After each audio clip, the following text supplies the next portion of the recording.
Oh, mate, season is all a bit mad. It's all a bit mad. Don't worry about the garments. Workflow today, people. Workflow today. It's cold outside as well. It's a bit nippy. But yeah, as you can see, got the lanyard. Got the lanyard. Yeah. Oi. Yeah. Anyway, let's get into the midweek games. Sorry, no, we're going to get into the weekend games first. Midweek games, obviously, round the corner. Obviously kicks off tonight up until Thursday. We'll get into it though. Brentford 3, Luton Town 1. Formality result for Brentford. I didn't see this game, but I knew Brentford would obviously gain the 3 points. Against the very game Luton, to be fair. That was from the G-Tech.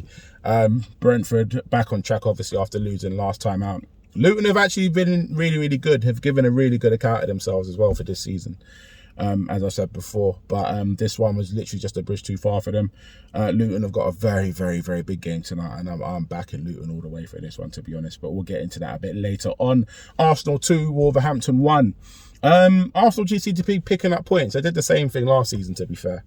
So I'm not nothing a threat there, to be quite honest with you. Arsenal will do what they do. They do play decent football, to be honest. Didn't blow Wolves away by any chance, though. Any stretch of the imagination, and Wolves probably should have nicked a draw. But Arsenal got there in the end. 2-1 win. They maintain their hold at the top of the table with another 3 points. And they've got a tough one tonight against the team that I just mentioned, against Luton. That'll be at Kenilworth Road. So we'll get into the predictions of that coming a bit later. Burnley 5, Sheffield United 0. To my understanding, that was Burnley's biggest ever win in the Premier League in their history.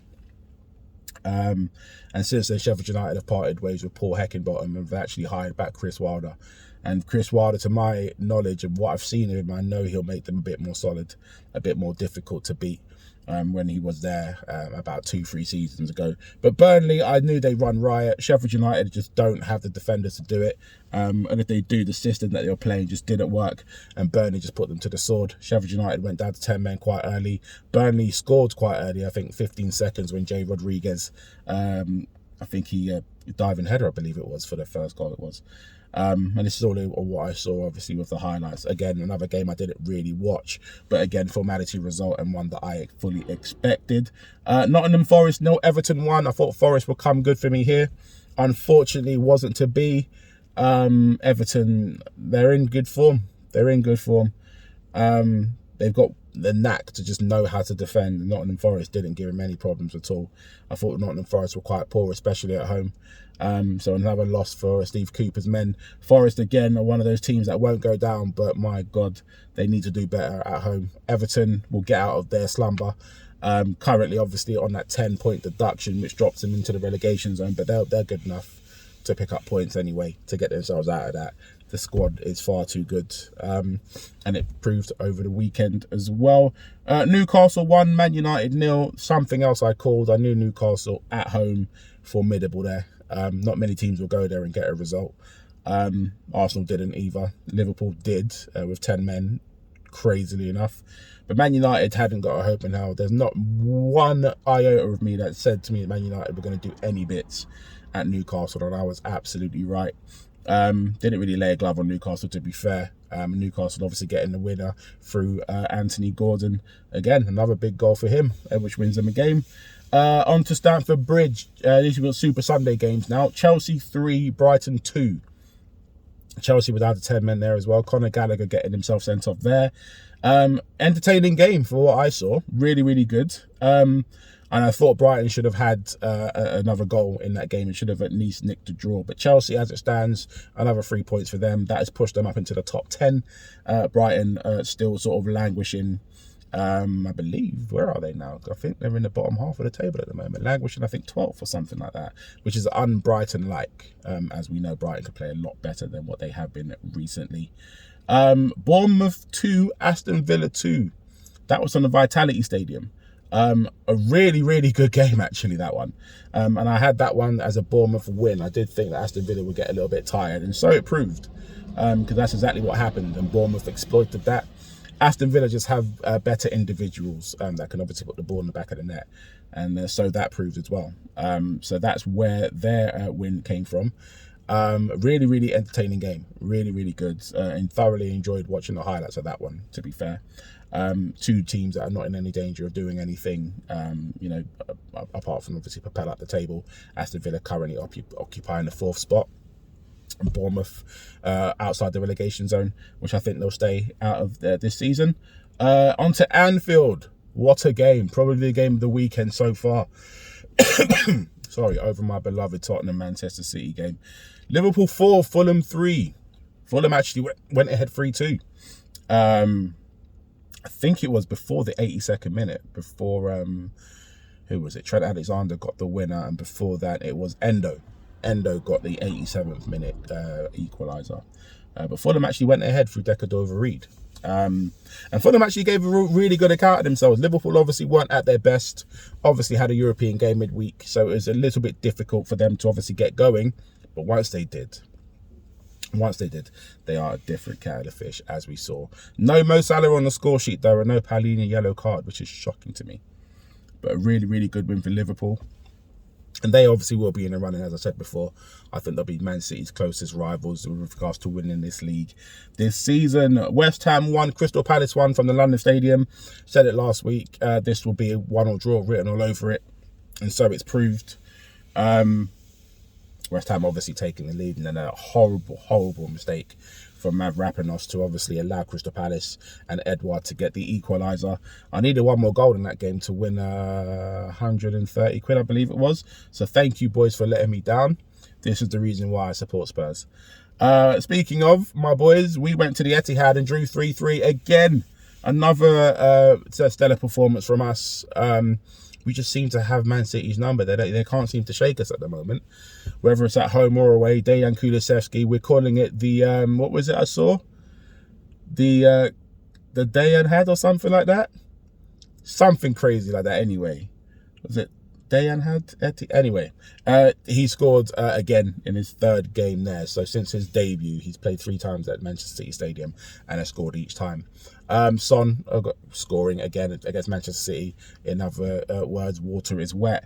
Really good game, really entertaining game as well. Manchester City obviously did take the lead eventually after Son's opener. Son obviously scoring an own goal, and then Phil Foden with a well-worked 2nd goal in the first half. Obviously, half-time hit. Gio Lo Celso was looking like prime Zidane, and his finish was exquisite as well, outside sort of the post that curled in last minute. From about 20-25 yards out on the left foot. And then obviously Jack Grealish got the 3rd goal for Manchester City after a mistake from Bissouma.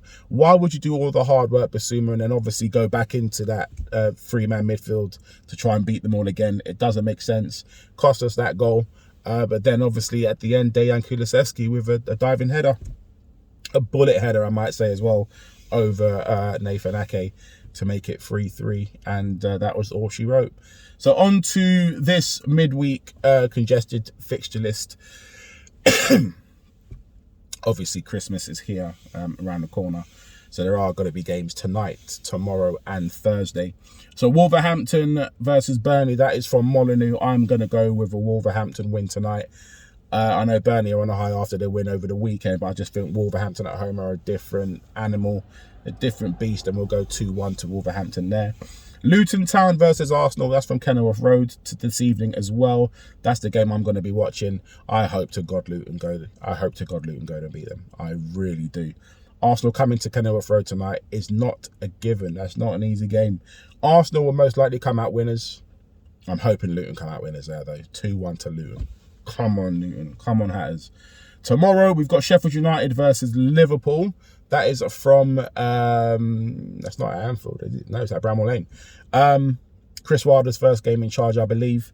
He obviously knows the players quite well. It's pretty much the same players he had when he was there previously. But I do envisage a Liverpool 3-0 win there. Fulham versus Nottingham Forest from Craven Cottage. Fulham have been very, very good in recent weeks. Last time at home, got a really good win against Wolverhampton. Obviously, almost beat Liverpool over the weekend. That's a Fulham win for me again. 2-0 I'm going there.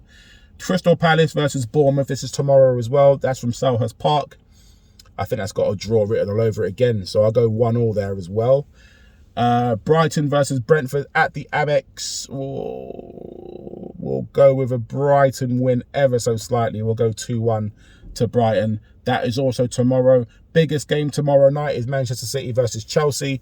Sorry, Manchester United versus Chelsea, sorry.